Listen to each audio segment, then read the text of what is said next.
ओम अज्ञानतिमिरन्धस्य ज्ञानाञ्जनशलाखया चक्षुरुन्मीलितं येन तस्मै श्रीगुरुवे नमः। नमो ओम विष्णुपदाय कृष्णप्रेष्ठाय भूतले श्रीमते भक्तिवेदांत स्वामिन इति नामिने।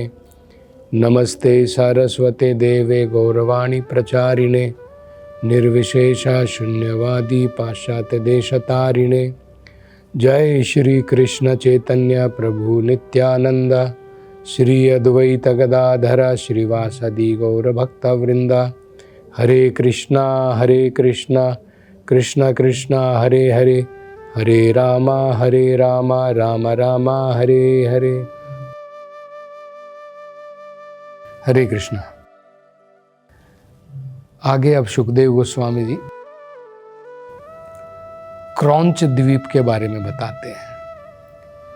तो कहते हैं यहाँ पर इस द्वीप में एक बहुत बड़ा पर्वत है जो क्रौंच जैसा दिखता है। क्रौंच की भांति बड़ा ही विशाल पर्वत है और उसके कारण इसका नाम पड़ा है क्रौंच द्वीप। यहाँ पर महाराज प्रियव्रता का एक अन्य पुत्र जो है धृतराष्ट्र, जिनका नाम है धृतराष्ट्र, अपने 7 पुत्रों के साथ में वो क्रौंच द्वीप के सम्राट हैं। उन्होंने राज्यपाट संभाल करके अपना कर्तव्य पूरा किया और बाद में अपने पारिवारिक जीवन से उन्होंने संन्यास ले लिया और पूर्ण रूप से अपना मन अब भगवान के चरण कमलों में लगा दिया। तो बाकी के जो यहाँ पर इस क्रौंच द्वीप के निवासी हैं वो कौन है? एक तो महाराज प्रियव्रता के ये जो पुत्र हैं, इनके जो 7 पुत्र हैं वो हैं, और बाकी बताए जाते हैं पुरुषा, ऋषभा, द्रविणा, देवका। जैसे भारतवर्ष में ब्राह्मण, क्षत्रिय, वैश्य, शूद्र हैं, इसी प्रकार के ये 4 वर्ण के लोग जो हैं क्रौंच द्वीप में है। पुरुषा, ऋषभा, द्रविणा, देवका। ये भगवान के कौन से प्रतिनिधि की उपासना करते हैं? इस क्रौंच द्वीप में जो बड़ी ही पावन नदियां हैं, उसका पानी अपने हाथों में ले करके ये वरुण देव की उपासना करते हैं। तो हमें पता है भगवत गीता के अनुसार भगवान भी बताते हैं ये सारी भगवान की शक्तियां हैं, चाहे जल है, चाहे पृथ्वी है, चाहे सूर्य है, चाहे चंद्रमा है, ये सब भगवान की ही शक्तियां हैं। भूमिर आपो नला वायु खम मना बुद्धिरेव च भिन्न प्रकृति में अष्टधा। तो वरुण देव जो हैं वो भी भगवान के ही प्रतिनिधि हैं। तो अपने हाथों में ये पावन नदियों का जल लेकर के ये वरुण देव की उपासना करते हैं और अपनी उपासना में ये कहते हैं कि ये जो जल है ये भगवान विष्णु की ही शक्ति है और इस जल के द्वारा, इस पावन नदी के जल के द्वारा हम सबके पाप कर्म धुल जाते हैं। तो देखिए ये बहुत महत्वपूर्ण है। पवित्र नदियाँ जो हैं ये भगवान के चरण कमलों को छू करके संसार में आती है। इसके कारण, भगवान की कृपा के कारण इनके अंदर में इतनी शक्ति होती है कि जो भी व्यक्ति इनके स्पर्श में आता है, जैसे गंगा नदी हो गई, यमुना नदी हो गई, या बाकी जैसे यहाँ पर क्रौंच द्वीप में जो बाकी अलग अलग प्रकार की पावन पवित्र नदियां हैं, उनमें स्नान करके व्यक्ति जो है पवित्र हो जाता है, उसके पाप कर्म दूर हो जाते हैं।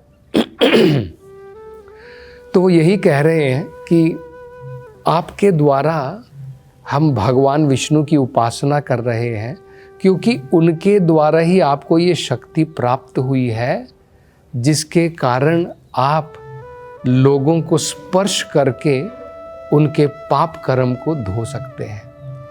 तो कृपा करके हमें इसी प्रकार से पवित्र करते रहिए, और ये जो है ये उपासना करते हैं इस द्वीप के लोग। अगला द्वीप वो बताते हैं शाका द्वीप।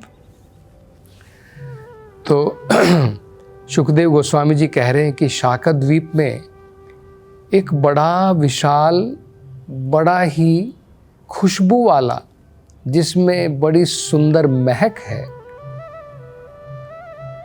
जिसको शाक वृक्ष कहते हैं, बड़ा ही विशाल वृक्ष है।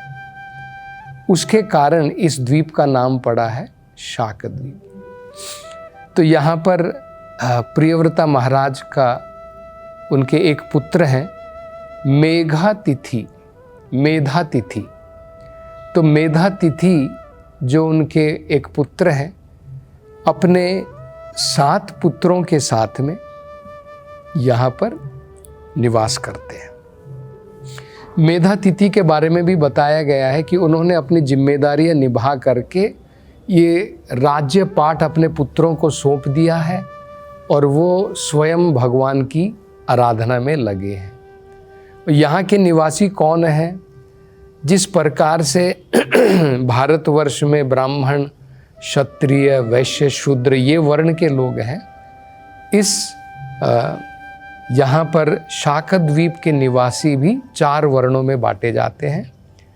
ऋतव्रता, सत्यव्रता, दानव्रता, अनुव्रता। तो ये 4 वर्ण के लोग यहाँ पर हैं। और ये क्या करते हैं? ये किन की उपासना करते हैं? ये भगवान के वायु देव, जो वायु भगवान की शक्ति है, जो वायुदेव भगवान के प्रतिनिधि हैं, उनकी उपासना करते हैं प्राणायाम करके, योग करके। तो ये कैसे करते हैं उपासना? ये प्राणायाम करते हैं। प्राणायाम करके क्या होता है, व्यक्ति जो है, जो शरीर के अंदर में अलग अलग प्रकार की वायु होती है, जैसे प्राण वायु, उदान वायु, समान वायु, ये अलग अलग प्रकार की वायु होती है। इनको नियंत्रण में रखते हैं। इन वायुओं को अगर आप नियंत्रण में रख सकेंगे तो आपका शरीर जो है हेल्दी रहेगा, निरोग रहेगा, अनेकों प्रकार के रोग नहीं आएंगे। लेकिन प्राणायाम का अंतिम लक्ष्य केवल निरोग रहना नहीं है, ये बहुत महत्वपूर्ण है। इसमें कोई संदेह नहीं है, कोई डाउट नहीं है कि व्यक्ति योग करके, खासकर प्राणायाम करके, अपने शरीर के अंदर की वायु को नियंत्रण में रख सकता है। जब ये वायु नियंत्रण में नहीं रहती है तभी शरीर में रोग आता है, कफ पित्त वायु का रोग आता है। लेकिन अगर प्राणायाम के द्वारा हम इन्हें नियंत्रण में रखते हैं तो हम निरोगी रह सकते हैं। लेकिन वो उसका अंतिम लक्ष्य नहीं है। ऐसा नहीं है प्राणायाम करके हम हेल्दी हो गए, हम बढ़िया हो गए, निरोगी हो गए, और बाद में अनेकों प्रकार की इंद्रिय तृप्ति में लगे हैं। प्राणायाम योग का एक अंग है, अंतिम अंग नहीं है, एक अंग है। सबसे पहले आता है जैसे यमा, नियमा, बाद में आसन, बाद में प्राणायाम, बाद में और भी हैं, धारणा है, फिर ध्यान है, और इस प्रकार से अंत में समाधि है। भगवान के ऊपर पूर्ण रूप से ध्यान लगा करके जब व्यक्ति पूर्ण रूप से भगवान के ध्यान में खो जाता है उसे समाधि कहते हैं। तो ये योग का अंतिम लक्ष्य है, परमात्मा को अपने मन में ध्यान पूर्वक उनके ऊपर ध्यान लगाना और उनके ऊपर समाधि में जब व्यक्ति पूर्ण रूप से मग्न हो जाता है उसे समाधि कहते हैं। वही योग का अंतिम लक्ष्य होता है। तो यहाँ के निवासी जो है प्राणायाम के द्वारा वायुदेव की उपासना करते हुए वो कहते हैं, हे भगवान विष्णु, आप सबके हृदय में विराजमान हैं परमात्मा के रूप में। तो हमें पता है कि भगवान जो है परमात्मा के रूप में सबके हृदय में विराजमान है। तो कहते हैं कि हे भगवान, आप परमात्मा के रूप में विराजमान होकर के जो हमारे शरीर के अंदर में अनेक प्रकार की वायु है उन सबको नियंत्रण में रखते हैं। तो जो भी हमारे शरीर के अंदर में हो रहा है, जो हमारे मन में चल रहा है, उन सब का ज्ञान भगवान को है, परमात्मा को है। तो परमात्मा हमारे हृदय के अंदर में विराजमान है। तो इसलिए वो उनसे प्रार्थना कर रहे हैं कि ये जो वायु है जिसके द्वारा शरीर का पोषण होता है, प्राणवायु के द्वारा, ये आपकी ही शक्ति है, इसलिए हम आपसे प्रार्थना करते हैं। तो इस प्रकार से वो वायुदेव जो भगवान के प्रतिनिधि हैं उनसे वो प्रार्थना करते हैं। आगे बताते हैं पुष्कर द्वीप के बारे में। तो कहते हैं कि पुष्कर द्वीप जो है, यहाँ पर एक बहुत विशाल कमल का फूल है। इस संसार के अंदर में कमल का फूल ज़्यादा विशाल नहीं होता है, छोटा होता है। और उस कमल के फूल की पंखुड़ियाँ कितनी होती हैं? थोड़ी बहुत पंखुड़ी होती है। लेकिन ये जो पुष्कर द्वीप में जो ये बड़ा विशाल पुष्प है, जो कमल का फूल है, उसकी 10 करोड़ सोने जैसी उज्ज्वलित प्रकाशित पंखुड़ियां हैं। और ये इस भूलोक में ब्रह्मा जी का निवास है। ब्रह्मा जी का निवास, असली निवास तो स्वर्ग लोक में है, जिसे तपोलोक कहते हैं, ब्रह्मलोक कहते हैं।